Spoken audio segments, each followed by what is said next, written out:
On the edge of the Llano Estacado, where even the wind rode wild and men trusted their guns more than God, Ilibuka found a wounded Comanche near his well and gave him water. That sip changed the West forever. Ilibuka hadn't spoken to another soul in 3 weeks. Since laying fence along the East Ridge, the ranch had been quiet as a tomb. His old dog, Bramble, was gone 2 years now, buried under the cottonwood by the creek bed that ran dry most summers, and the cattle didn't talk back, though sometimes in the evening when the heat shimmers danced across the prairie, he found himself muttering to them anyway. They'd look at him with those dark, patient eyes, chewing their cud like they understood the weight of loneliness better than most men. The ranch stretched out before him like a promise half-kept. 1,500 acres of stubborn grass and harder earth, bought with blood money from his ranger days and the small inheritance his late wife Sarah had left him. Every morning he'd wake to the sound of wind through the eaves of the cabin he'd built with his own hands, timber by timber, nail by nail. Every evening he'd sit on the porch with a cup of coffee gone cold, watching the sun bleed out across the horizon and wondering if this was all there was left of life. The well stood 30 yards from the cabin, dug deep into the caliche rock that lay beneath the topsoil like the bones of some ancient beast. It had taken him and 2 hired hands the better part of a month to dig it, working in shifts through the blazing heat of summer. But the water that came up was sweet and cold, the kind that made a man grateful for simple mercies. He'd built a low stone wall around it, more for the look of the thing than necessity, and installed a wooden windlass to draw the bucket up and down. So when he found the Comanche youth slumped beside the well, bleeding and half-conscious, his first instinct wasn't fear, it was memory. The boy couldn't have been more than 20, with the lean build of a rider and the kind of stillness that came from growing up in a land that showed no mercy to the careless. Blood crusted his shirt, dark and thick, and his right leg twitched with pain that seemed to pulse with his heartbeat.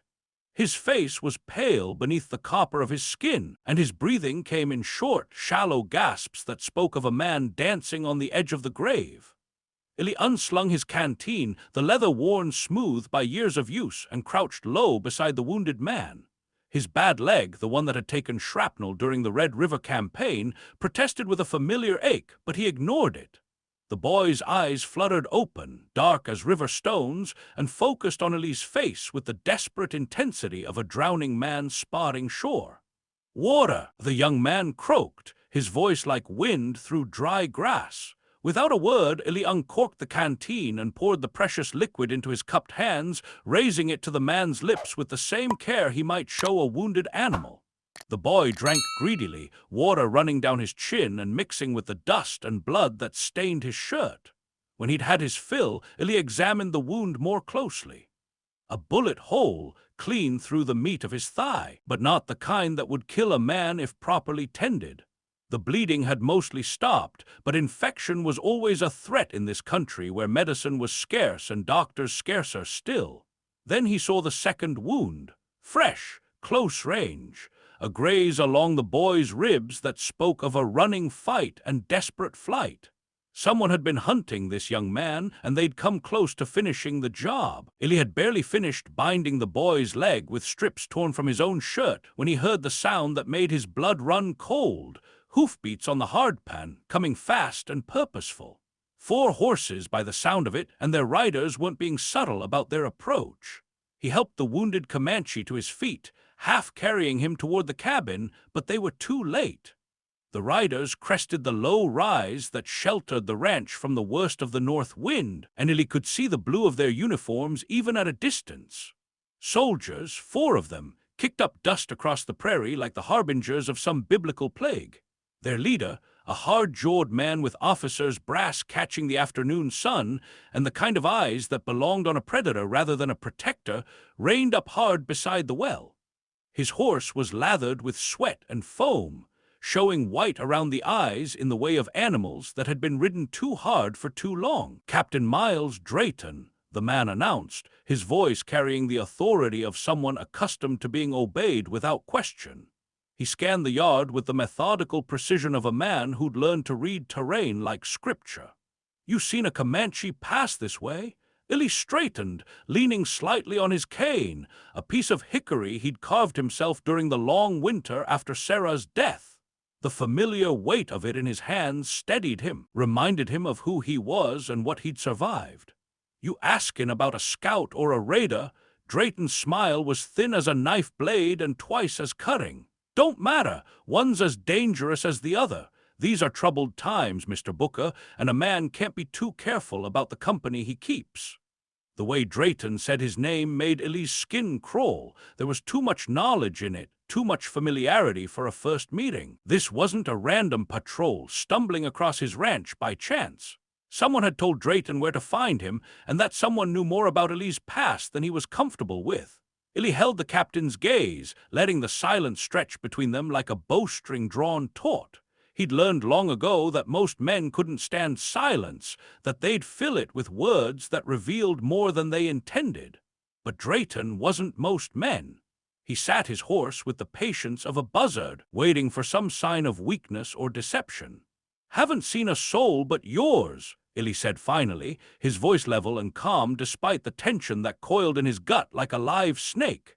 Drayton's eyes narrowed, and for a moment Illy thought the man might dismount and search the property. The three soldiers behind him shifted in their saddles, hands drifting toward their weapons with the unconscious readiness of men who'd seen too much violence and expected more. But after a long moment, Drayton simply touched the brim of his hat in a mockery of courtesy. "Be careful, Mr. Booker," he said, his voice carrying an undertone of menace that made the hair on the back of Illy's neck stand up.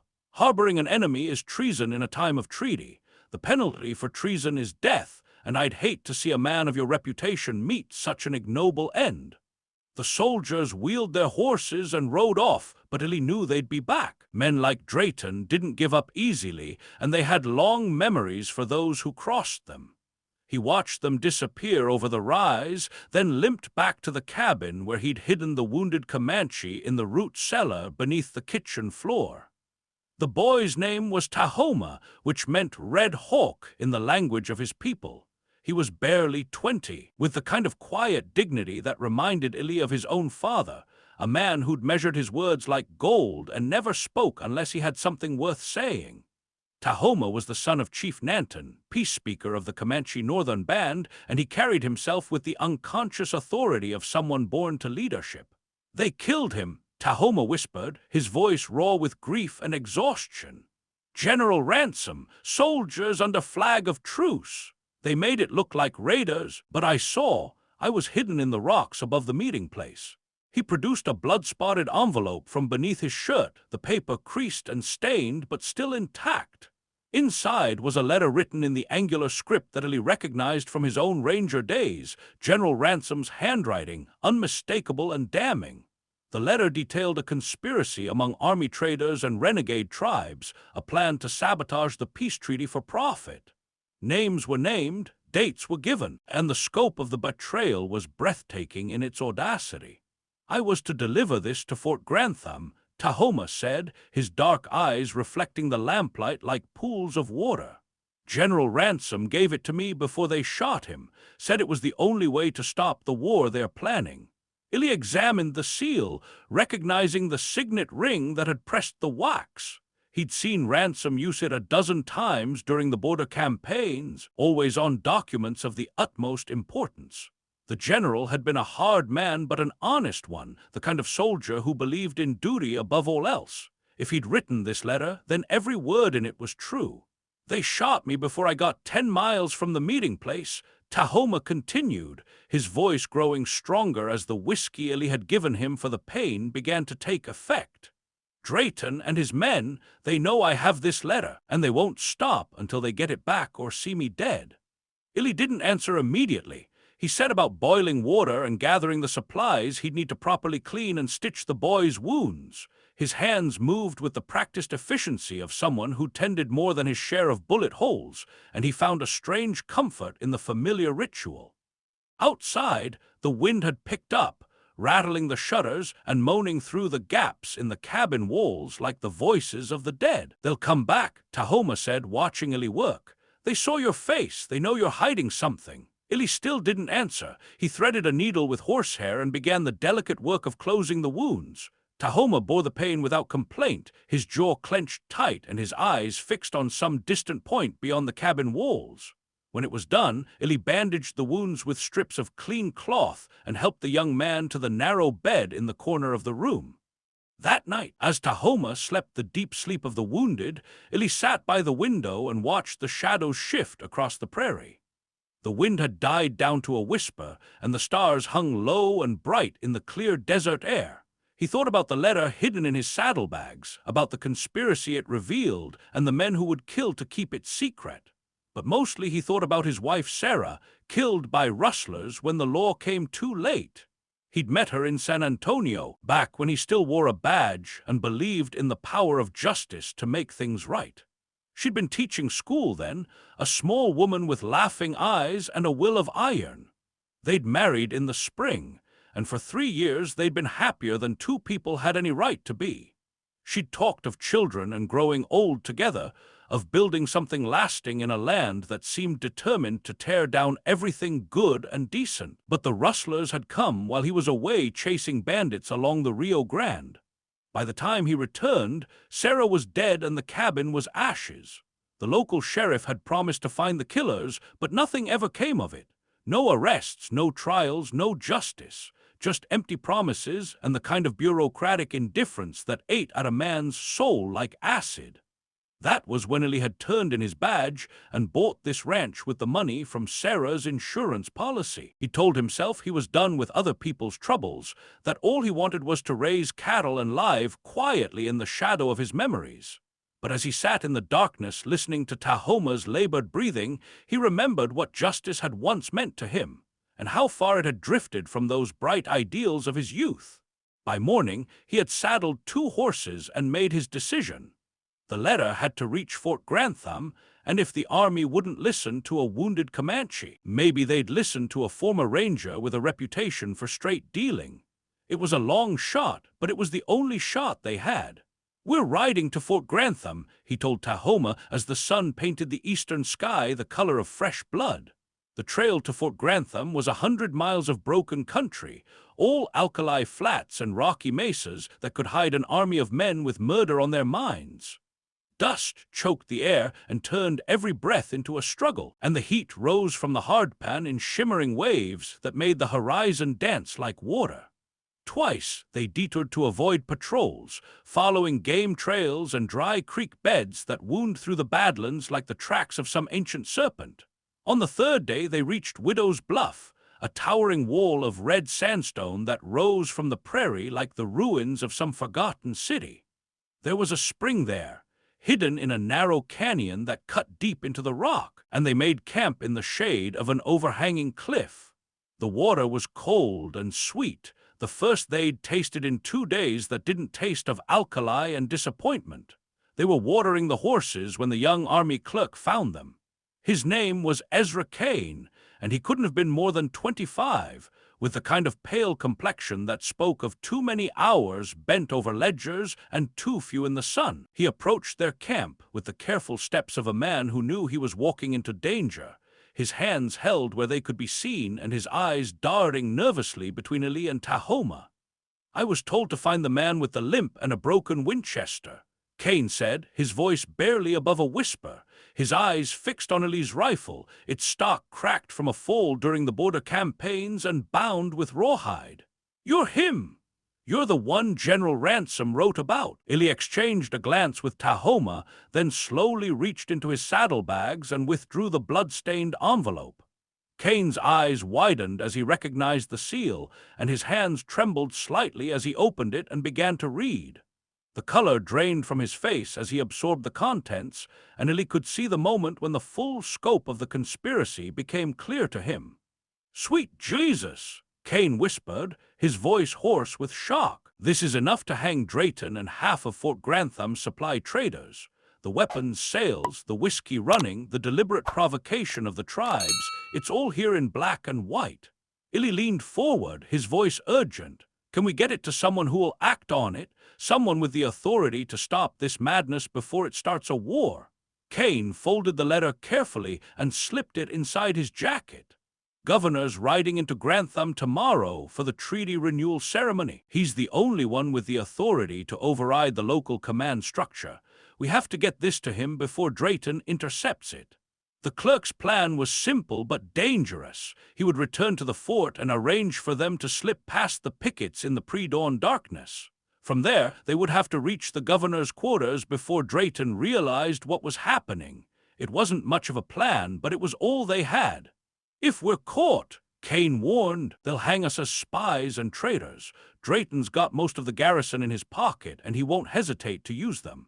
Illy studied the young man's face, seeing the fear there but also the determination. "Why are you doing this? Why risk your life for people you don't even know?" Kane was quiet for a long moment, staring into the fire they'd built against the desert chill. "My brother was at Sand Creek," he said finally. "He wrote me letters about what really happened there, about the children and the old people. He said it haunted him, that he couldn't sleep for the dreams. He put a gun in his mouth 6 months after he got home."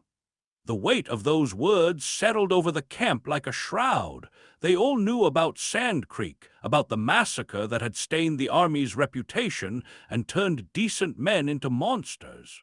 It was the kind of atrocity that bred more atrocities, an endless cycle of violence and revenge that would consume the West if it wasn't stopped.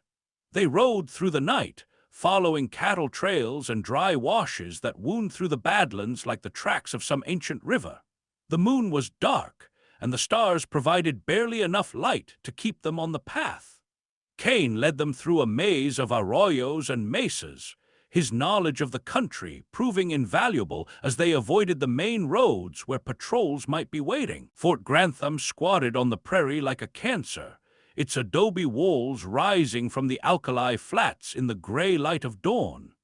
The flag hung limp in the still air, and smoke rose from the cook fires in thin columns that spoke of a garrison preparing for another day of routine duty.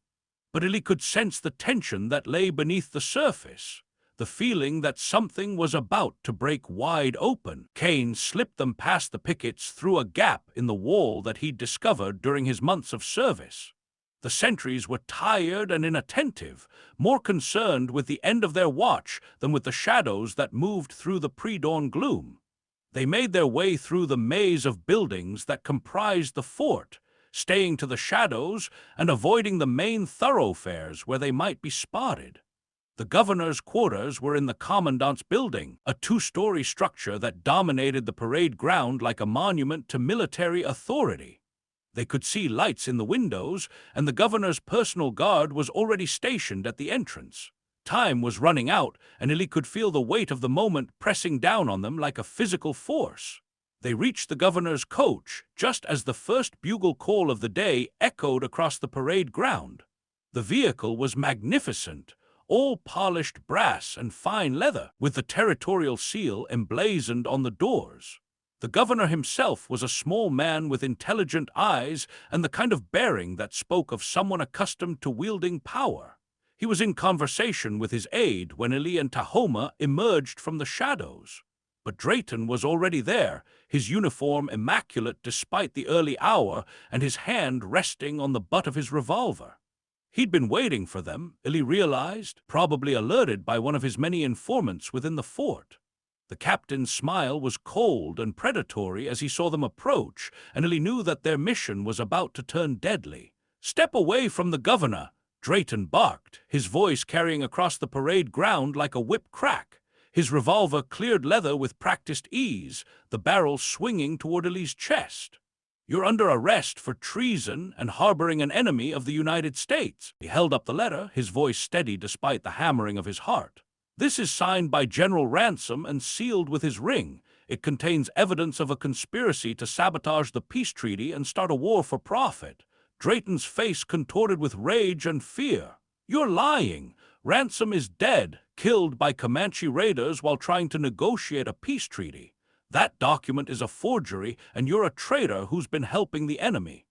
The governor stepped forward, his hand extended for the letter. "I'll be the judge of that, Captain. Give me the document, Mr. Booker." Drayton's finger tightened on the trigger.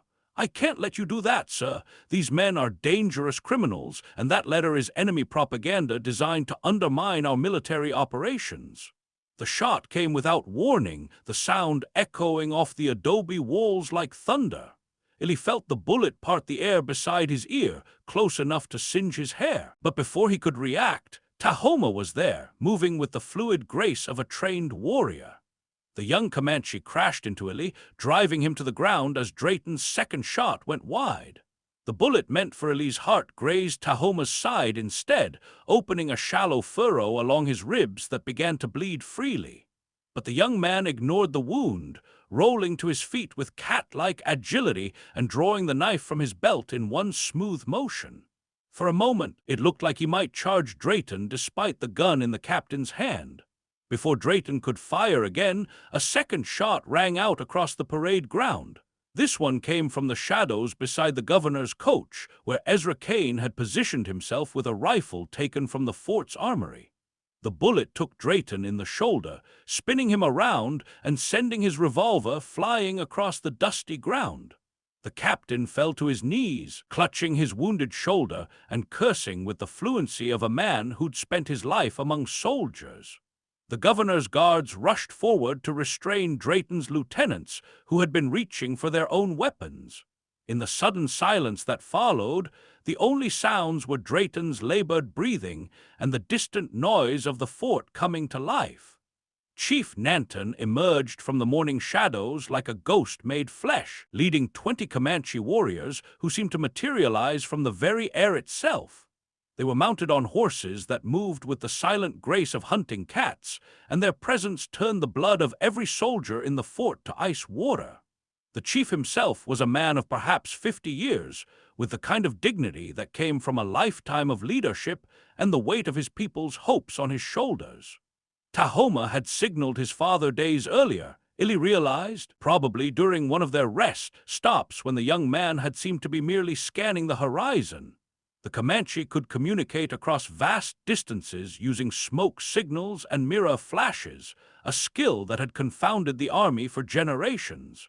Nanton had been shadowing them for days, waiting for the right moment to reveal himself. The sight of the war party froze every man in the fort. Soldiers emerged from barracks and mess halls, their hands on their weapons, but their faces showing the kind of fear that came from knowing they were outnumbered and outmatched. The Comanche sat their horses with the patience of men who had time on their side, their weapons visible but not threatening, their eyes taking in every detail of the fort's defenses. Governor Harrison was a man of courage, Illy had to give him that. Despite the obvious danger, he walked calmly to where Illy knelt beside the wounded Tahoma and took the blood-stained letter from his hands. He read it slowly, his face growing pale as he absorbed the contents. When he looked up, his eyes were hard as flint. "This is General Ransom's hand," he said, his voice carrying across the parade ground with the authority of absolute truth. "I've seen his writing 100 times, and this is genuine. The seal is authentic, and the information contained herein is damning in the extreme." He turned to face the assembled crowd of soldiers and civilians that had gathered to witness the confrontation. "Captain Drayton and his Confederates have been engaged in a conspiracy to sabotage the peace treaty and provoke a war with the Comanche Nation. They murdered General Ransom to prevent this information from reaching the proper authorities, and they would have murdered these men to protect their secret." A murmur ran through the crowd, a mixture of shock and disbelief that gradually gave way to anger. The soldiers of Fort Grantham were hard men, products of a harsh frontier, but they were also patriots who believed in the honor of their uniform. The idea that their officers had been betraying that trust for personal gain was almost too much to bear. Chief Nanton dismounted from his horse with fluid grace and walked slowly toward the governor. The crowd parted before him like the Red Sea, and Illy could see the fear in their eyes. But the chief's face was calm, almost serene, as he approached the man who held the power to make war or peace. "I am Nanton of the Comanche," he said, his English accented but clear. "I come here not as an enemy, but as a father seeking justice for my son and my people." General Ransom was a man of honor who died trying to prevent a war that would consume us all. We ask only that his sacrifice not be in vain." The governor nodded slowly, his respect for the chief evident in every line of his body. "Chief Nanton, I swear to you by this letter and by the blood that has been shed here today that justice will be done. The peace treaty will be honored, and those responsible for this betrayal will face the full penalty of the law." When he turned to face the crowd again, his voice cracked with emotion. This is what happens when greed and hatred are allowed to flourish in the darkness. Good men die, and the innocent suffer for the crimes of the guilty. But today, the truth has come to light, and justice will be served. Drayton and his men were arrested on charges of treason, conspiracy, and murder. The rogue traders mentioned in Ransom's letter were rounded up within days, their network of corruption exposed and dismantled. The evidence was overwhelming, and the trials were swift and decisive. Some were hanged, others sent to prison, but all faced the consequences of their betrayal.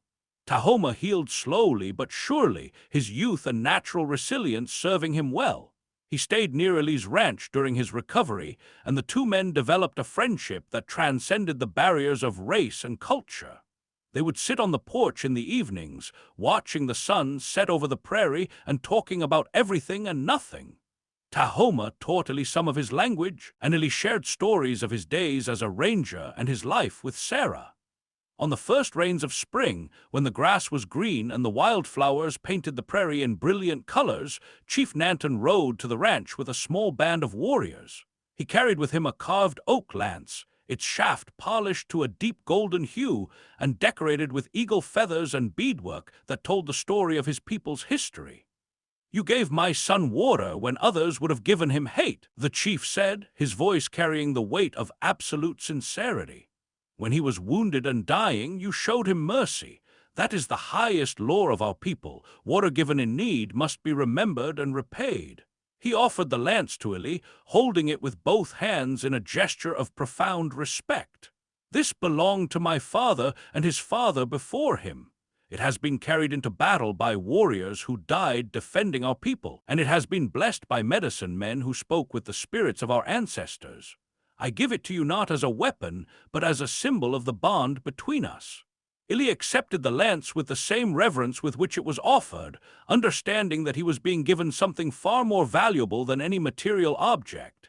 This was a piece of the chief's soul, a tangible representation of the trust and respect that had grown between them. "Ride with us when you wish, Brother Booker," Nanton said, using the title that marked Eli as an adopted member of the tribe. "Your place by our fire is assured for as long as the grass grows and the rivers flow." In the years that followed, Eli would often think about that spring day and the words that had been spoken. He never said much about it to the folks in town, just that sometimes justice came soft as water but strong enough to crack stone. The ranch prospered, and the peace treaty held, creating a stability that allowed both peoples to build something lasting in a land that had known too much violence. Tahoma eventually became a leader among his people, serving as a bridge between the old ways and the new world that was emerging on the frontier. He would visit Eli regularly, and their friendship became legendary among both the Comanche and the white settlers who were slowly filling the empty spaces of the West. And in that dry land, where water was more precious than gold and trust was rarer than rain, the simple act of giving a drink to a wounded enemy had changed everything. It was a reminder that even in the darkest times, a single act of compassion could illuminate the path toward a better future. The well that had brought them together still stood, its waters sweet and cold, a testament to the truth that in a harsh land, kindness was the most precious commodity of all. The story of the man who gave water would be told around campfires for generations to come, a reminder that sometimes the smallest gestures carried the greatest power. And in the end, that was enough. More than enough. It was everything.